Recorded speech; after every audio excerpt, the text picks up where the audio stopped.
Tu deves ir embora daqui, porque Herodes quer te matar. Jesus disse: Ide dizer a essa raposa: eu expulso demônios e faço curas hoje e amanhã, e no terceiro dia terminarei meu trabalho.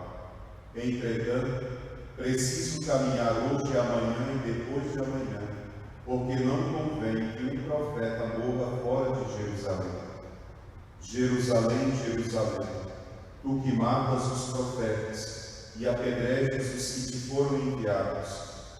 Quantas vezes eu quis reunir teus filhos, como a galinha reúne os pintainhos debaixo das asas, mas tu não quiseste. Eis que vossa casa ficará abandonada. Eu vos digo, não me vereis mais, até que chegue o tempo em que vós mesmos direis: bendito aquele que vem em nome do Senhor. Palavra da salvação. Glória a vós, Senhor.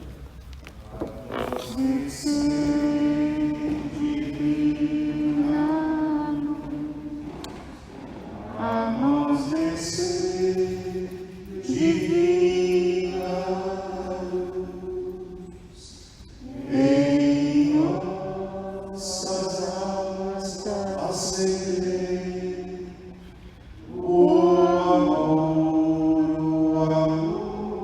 de Jesus, em nossas almas acender o amor de Jesus. Jesus, manso e humilde de coração, fazei o nosso coração semelhante ao vosso. Em nome do Pai, do Filho e do Espírito Santo. Amém. Revesti-vos da armadura de Deus, para estarmos em condições de enfrentar as manobras do diabo, pois não é a homens que enfrentamos, mas as autoridades dos espíritos do mal que estão nos céus. Filhos e filhas, esta carta de São Paulo é muito bela. Nós devemos voltar ao essencial. Esquecemos tantas vezes contra quem nós verdadeiramente lutamos. Os nossos inimigos podem nos matar com um soco. Os demônios, se pudessem, já teriam destruído a cada um de nós, especialmente os sacerdotes, aqueles que têm que dar o sacramento da Eucaristia, aqueles que dão o corpo de nosso Senhor como alimento. Se o demônio pudesse, ele soprava, todo mundo caía, porque o poder dele é imenso, apesar de não ser infinito, porque não é Deus, ele é realmente poderoso, e nós travamos uma batalha contra eles diariamente. Diz a palavra de Deus: o demônio ronda em torno a nós, procurando a quem devorar. São Pedro diz: resistis, firmes na fé. E hoje São Paulo fala o que deveria ser a nossa armadura, do que nós deveríamos nos revestir para combater o demônio. E eu gostaria de ler de novo. Ele diz: cingi os vossos rins com a verdade. Cingir os rins era a forma de dizer que você estava pronto para partir. Eles cingiam geralmente com uma faixa mais apertada, porque o povo caminhava com uma sandália dura, de couro muitas vezes, e claro, aquilo gerava um impacto muito grande para o povo. Então eles tinham que estar bem estáveis, tinham que estar estáveis, fortalecidos. Então cingiam para fortalecer o tronco e caminhar. Ele diz: de pé, para combater o demônio, ninguém pode estar prostrado. De pé, portanto, cingir os vossos rins com a verdade. É em nome dela que nós vamos. É no caminho da verdade que nós caminhamos. Jesus é a verdade. Nós caminhamos no caminho dele. Portanto, cingir os vossos rins, caminhar pela verdade. Depois, revestir-vos a couraça da justiça. A couraça era aquela proteção que o soldado colocava para não receber os golpes do inimigo. Colocar a couraça da justiça, calçai os vossos pés com a prontidão em anunciar o Evangelho. Nós vamos, mas nós não vamos em nosso nome. Não é com a nossa mensagem que nós vamos converter alguém.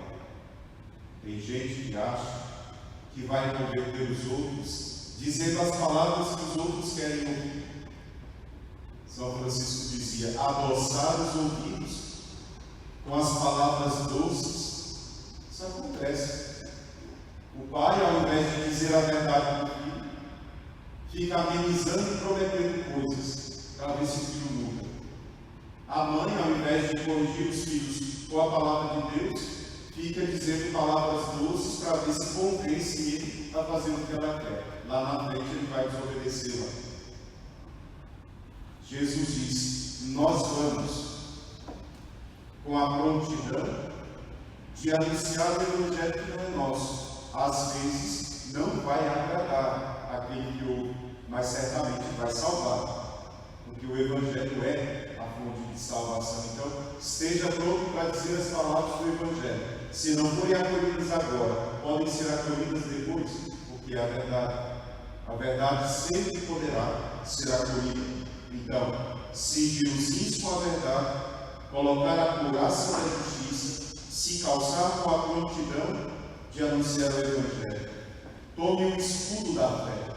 O escudo era aquela outra forma de proteção pela qual o soldado muitas vezes se protegia contra as lanças, as flechas, as espadas do inimigo. E aqui nós pensamos no que o demônio faz conosco diariamente. Ele lança desde a noite, enquanto estamos dormindo, e ele coloca os pesadelos, as tribulações noturnas. Ele lança os seus dardos constantemente, querendo ver se consegue nos atingir em alguma área da nossa vida. Às vezes esse escudo aqui, ele era tão grande ao ponto de alguém se proteger debaixo dele. Por isso, o escudo da fé, o qual vos permitirá apagar todas as flechas ardentes do maligno. Claro que sem a fé nós estaremos totalmente desprotegidos. Eu tenho repetido continuamente a necessidade de protegermos a nossa fé. Se o escudo é uma arma, o demônio quer tirar de nós. Na verdade, quando se combatia o inimigo, a primeira coisa que o outro tentava decidir era o escudo. Porque tirando o escudo, o soldado fica todo desprotegido. Depois ele diz: tomai enfim o capacete da salvação e o gládio do Espírito, que é a palavra de Deus. O gládio é aquela arma com a qual o soldado combatia o inimigo. Ele diz: esta arma é a palavra de Deus. Nós muitas vezes não dedicamos à palavra de Deus o cuidado e o zelo que ela merece.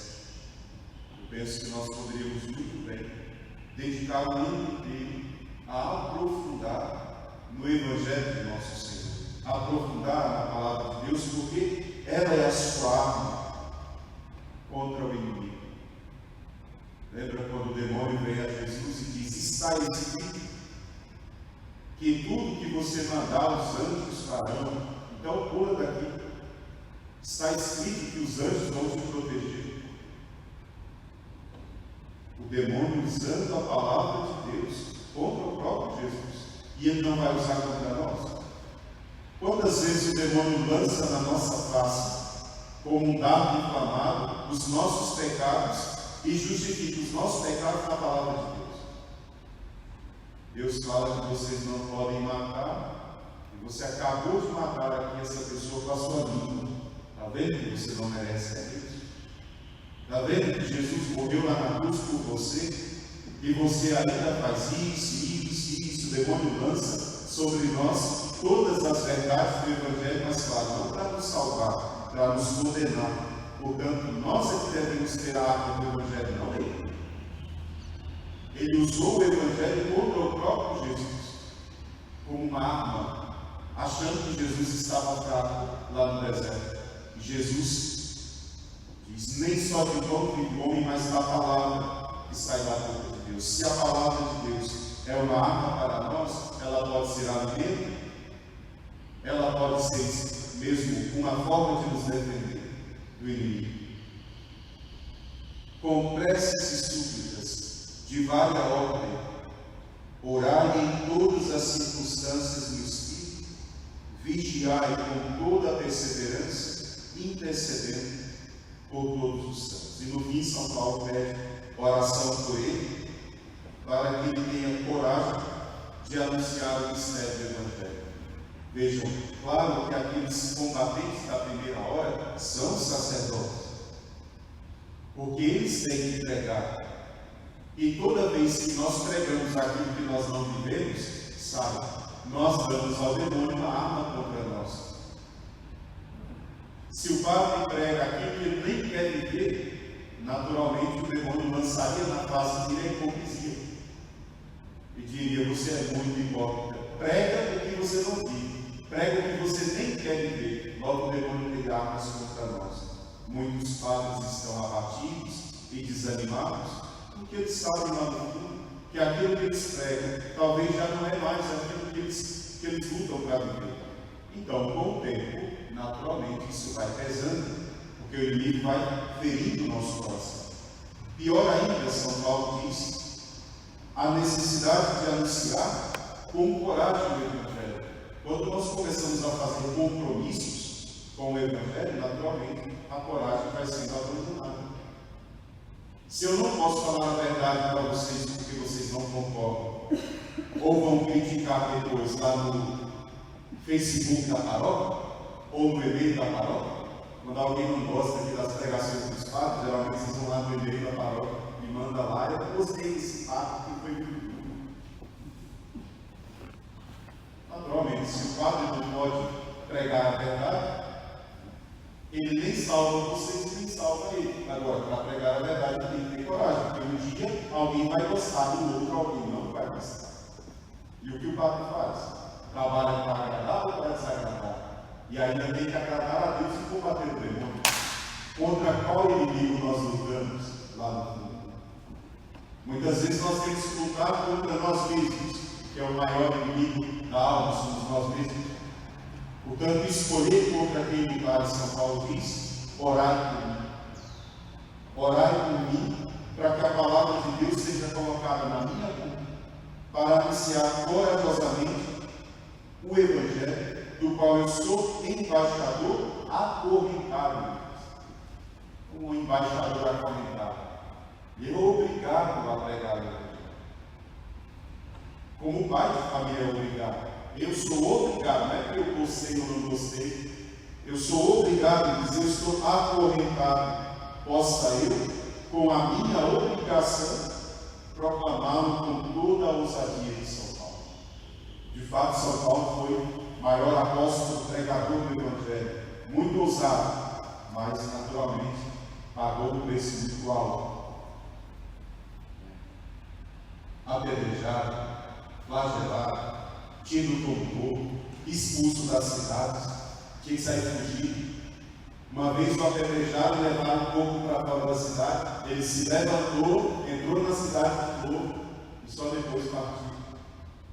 O preço do Evangelho, esse preço do Evangelho, ele naturalmente é alto porque custa a nossa salvação. Então, filhos e filhas, vamos dedicar um ano talvez a falar mais da palavra de Deus, do quanto ela é para nós necessária e importante para combater aquele inimigo da alma, o demônio. A verdade é um escudo, mas ela também pode se tornar uma arma dele contra nós. Que nosso Senhor não permita que o demônio use o Evangelho de Deus para nos ofender ou nos condenar. Louvado seja nosso Senhor Jesus Cristo. Para sempre seja louvado o seu nome, Maria Santíssima. Ave Maria, cheia de graça, o Senhor é convosco. Bendita sois vós entre as mulheres. Bendito é o fruto do vosso ventre, Jesus. Santa Maria, Mãe de Deus, rogai por nós, pecadores, agora e na hora de nossa morte. Amém.